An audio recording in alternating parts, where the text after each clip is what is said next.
Գազի բալոններով, վահաններով, էլեկտրոշոկերով հարձակվեցի ցուցարարների վրա։ Մարտի 1-ին սպանված քաղաքացիների ծնողները չեն հավատում, թե գլխավոր դատախազի թեկնածու Արթուր Դավթյանը նոր ջանքեր է գործադրելու իրենց որդիների մահվան հանգամանքները բացահայտելու համար։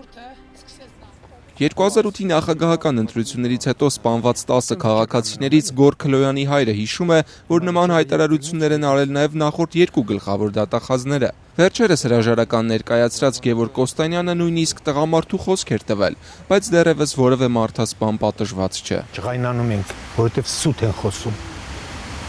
Ինչու՞, որովհետև ունենք մի քանի նախադեպեր՝ Աղվան Հովսեփյան,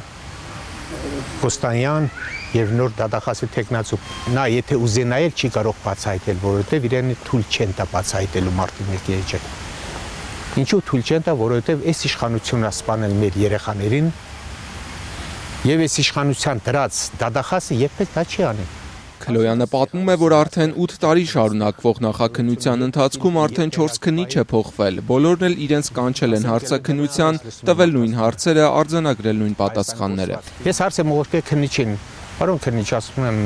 սա ոնց կլինել, ասենք, ամեն տարի մեկ քննիչ փոխվելով մեր գործը ավարտին կհասցնեք։ Հա, խոստացա, որ կհասցնեն քննիչը նույնպես։ Դատախազը նույնպես։ Եվ այսպես շարունակ խաբում են։ Ընդդիմադիր պատգամավոր Արամ Մանուկյանը 3 ազգային ժողովում գլխավոր դատախազի պաշտոնին հավակնող Արթուր Դավթյանից հետաքրքրվեց, ինչ քայլեր է ձեռնարկելու 2008 թվականի մարտի 1-ի 10 սպանությունների բացահայտման համար։ Որպես կանոն չբացահայտվող հանցագործություններ չպետք է լինեն։ Այլ հարց է, թե մեր ռեսուրսները, մեր օբյեկտիվ, սուբյեկտիվ հնարավորությունները որքան են թույլ տալու մենք յուրաքանչյուր կոնկրետ դեպքում ունենալ օբյեկտիվ ճշմարտության բացահայտում։ Այս պահին էլ քրեական գործի նախաքննությունը գտնվում է ընթացքի մեջ, քրեական գործի վարույթը կասեցված չէ, եւ բնականաբար, որպես մեր հանրությանը հուզող կարևորագույն քրեական գործ, գլխավոր դատախազ ընտրվելուց հետո իմ համար այդ գործի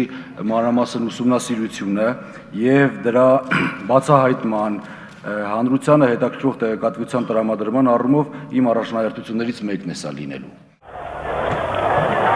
Այսօր էլ Հայ ազգային կոնգրեսի պատգամավոր Մանուկյանը խորհրդարանում անդրադարձավ մարտի 1-ի խնդրին, ասելով, որ իշխանությունները զոհերի հարազատներին չեն տրամադրում ողբերգության օրը իրականացված տեսանկարահանումները։ Պատգամավորը նաև ասաց, որ առաջին անգամ հրապարակում է հատված կառավարության պատասխանից ուղղված եվրոպական դատարանին։ Տառացիորեն գրված է, որ մահաբեր ուժը, որը կիրառվել է մարտի 1-ի 9 զոհերի նկատմամբ, եղել է բացարձակապես անհրաժեշտ։ Ինչ անհրաժեշտության մասին է խոսքը։ Այս հարցը պետք է դատախազությունը պատասխանի։ Եվ եթե այդպես է, ապա ովքեր են կրակողները, ինչ մոտիվացիայով է եղել սպանությունը, որ դուք հայտնաբերել եք, որ դա ծայրահեղ անհրաժեշտության կատարված սպանություններ էր, մահվան ուժ է կիրառվել։ Եթե հայտնաբերված չի, ովքեր են սպանողները եւ կազմակերպիչները, հրահանգողները, ինչպես եք այսպիսի եզրակացություններ ուղարկել միջազգային կառույցներին, կամ դուք ձեր համակարգը նախկին դատախազը ստում է, հիմք չունենալով, կամ հիմք ունի եւ չի բացահայտում հանցագործներին եւ նրանց կատարողներին։ Մանուկյանն իր խոսքն ավարտեց ասելով, որ չի հավատում, թե նոր գլխավոր դատախազը կարող է դուրս գալ համակարգի դեմ։ Այդ կարծիքին է նաև մարտի 1 հասարակական կազմակերպության համակարգող Առաքել Սեմիրճյանը։ Ըստ նրա, մարտի 1-յան ողբերգության բացահայտման ուղղված ցանկացած քայլի դեպքում նոր դատախազը կհեռացվի։ Եթե ինքը մարդը նշանակված է իշխանությունների կողմից, ինքը ուզի թե չուզի, ինքը պետք է այդ իշխանություններին ծառայի։ Հա, իդեալական պայմաններում մարդը կարող է հայտարարել, որ հա կբացահայտեն, բայց հենց առաջի քայլը արի բացահայտման, ինքը հաջորդ օրը կզրկվի իր պաշտոնից։ Այդուհանդերձ Սեմիրճյանը վստահ է, որ 10 զոհերի մահվան հանգամանքները բացահայտելը դժվար չէ, քանի որ հայտնի է, թե ովքեր են եղել մահաբեր զենքերը կրող ուժայինները։ Երևի 1-2 դեպքն է սպանության, որ շատ դժվար է բացահայտելը։ Մնացած գործերը ամեն ինչ իրեղեն ապացույցներով, վկաներով, թե որ ստորաբաժանումը, որ ժամին, որտեղ է կանգնած եղել, շատ հեշտությամբ կբացահայտվող գործ է։